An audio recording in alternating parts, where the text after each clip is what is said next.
Good morning, everyone. Subject Science, Class 5th. Chapter number 6. Students, in our previous video, I taught you about the 6th chapter, what helps us move. In this chapter, I taught you about the skeletal system. After this, today we will read about the bones. Okay, so let's start.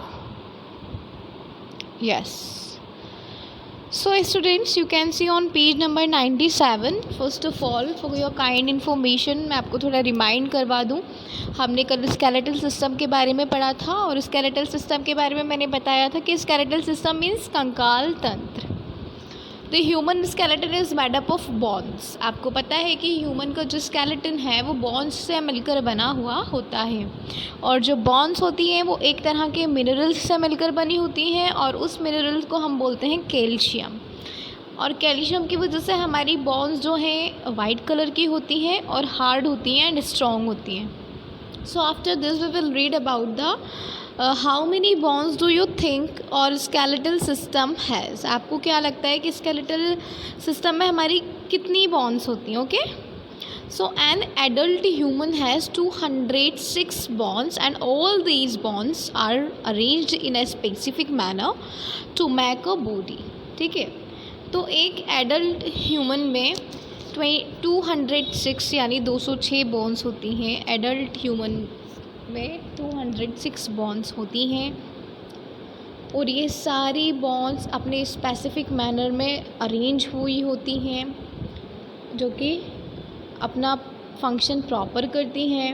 And bonds are different shapes, they can be short, small, curve and straight. तो जो bonds हैं वो different shape की भी हो सकती हैं, short भी हो सकती है, स्मॉल भी हो सकती है, कर्व भी हो सकती है और स्ट्रेट भी हो सकती है. So after this we will do an activity 6.2. okay, so perform a simple activity to find out the basic function of the skeleton. देखिए, अभी तक तो हमने स्केलेटन के बारे में पढ़ा है. अब हमें इम्पॉर्टेंस देखनी है कि स्केलेटन की इम्पॉर्टेंस क्या है. First of all, see here, did you know that babies have approximately 270 bones? 270 bones. आपको पता है कि बेबी में अप्रोक्सीमेटली 270 बॉन्स होती हैं बिकॉज ऑफ कि वो बेबी होता है. फिर जैसे जैसे वो ग्रो होता रहता है तो उसके बोन्स क्या होती हैं, जॉइंट होकर 206 हो जाती है. बॉन्स वही रहती हैं, लेकिन जब वो बेबी होता है तो 270 उसकी बॉन्स होती हैं. लेकिन जैसे जैसे वो ग्रो होता जाता है, बड़ा होता जाता है उसकी बॉन्स जैसे जैसे स्ट्रॉन्ग होती जाती हैं वैसे वैसे जॉइंट्स होती जाती हैं. Okay, so book activity 6.2, perform a simple activity to find out the basic function of the skeleton. तो हमें एक book activity, simple book activity है जो कि परफॉर्म करनी है. देखिए किस तरह से ये बेसिक फंक्शन दिखाना है हमें कि स्केलेटन का बेसिक फंक्शन क्या होता है, या हम ये भी कह सकते हैं कि हमें स्केलेटन की इम्पॉर्टेंस पता होना चाहिए. देखिए, इसके लिए आपको क्या ज़रूरत है, what you need: paper A4 size, scissor, pencil, glue and twigs. Twigs means होता है टहनियाँ. So what to do? Draw the outline of a human on paper. This can be roughly 20 centimeter in height.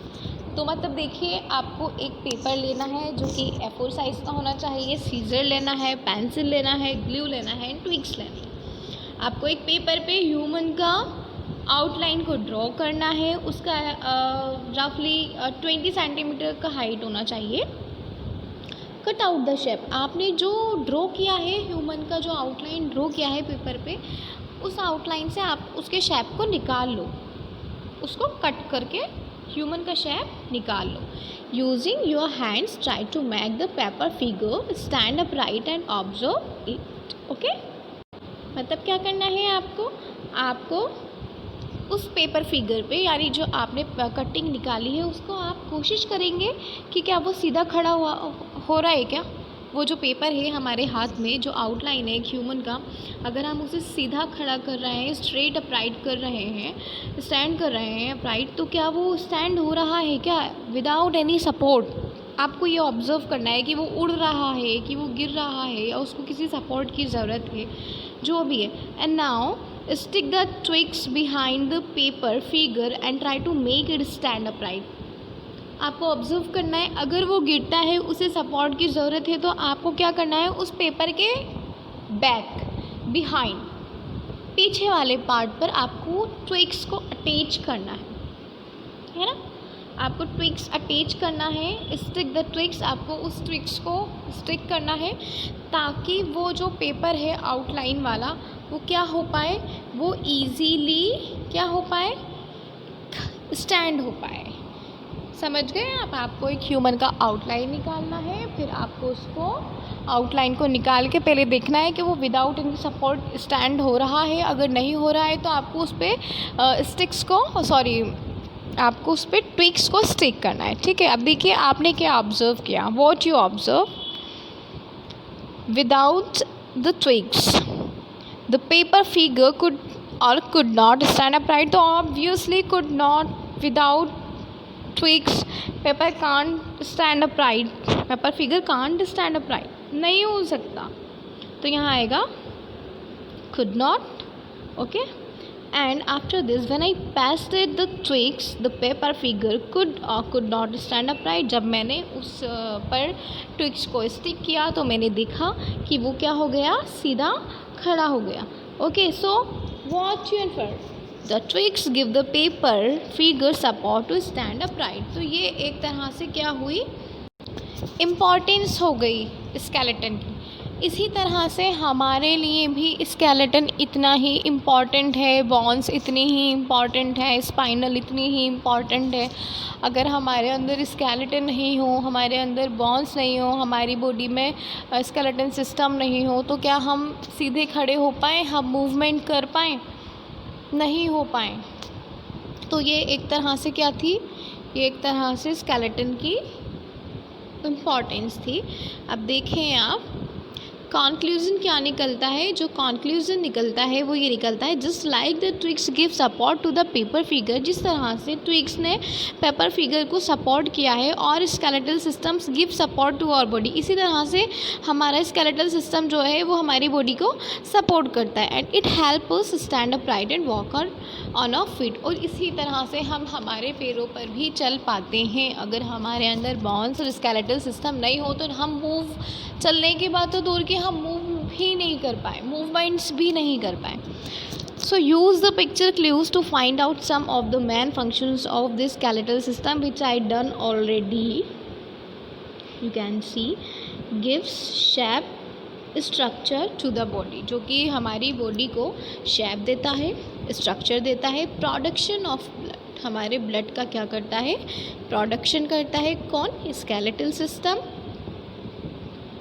Movements of body parts, यानी हमारे body parts easily move कर पाते हैं because of skeletal system. Protection of internal organs, और skeleton जो है हमारे internal organs को भी क्या करता है, प्रोटेक्ट करता है। तो हमारा इन शॉर्ट हमारा जो स्केलेटन है वो हमारे इंटरनल ऑर्गन्स को क्या कर रहा है, प्रोटेक्ट कर रहा है। अगर हम एक तरह से ये हमारा कवर है, इंटरनल ऑर्गन्स के लिए एक तरह से ये हमारा क्या है, कवर है। और जो बोन्स हैं वो भी किसी से कवर रहती हैं, उन्हें हम बोलते हैं मसल्स। मैंने कल आपको बताया था muscular system, skeleton system, circulatory system, इसके बारे में मैंने आपको बताया था। तो जो स्केलेटन सिस्टम है हमें याद रखना है कि स्केलेटन जो है बोन्स से मिलकर बना हुआ होता है, और जो बोन्स होती हैं वो मोस्टली हार्ड और वाइट कलर की होती हैं। And calcium is one of the mineral that make up the bonds, and this give them to white color and makes them hard. And calcium is the same mineral that makes our teeth are hard enough to chew food. So remember this and याद रखना है, इसको revise करना है। Skeletal system के बारे में धीरे धीरे हम आगे के और सिस्टम्स पढ़ेंगे। So thank you for today. Enough. It's enough. So after this we will continue in our next class. Thank you.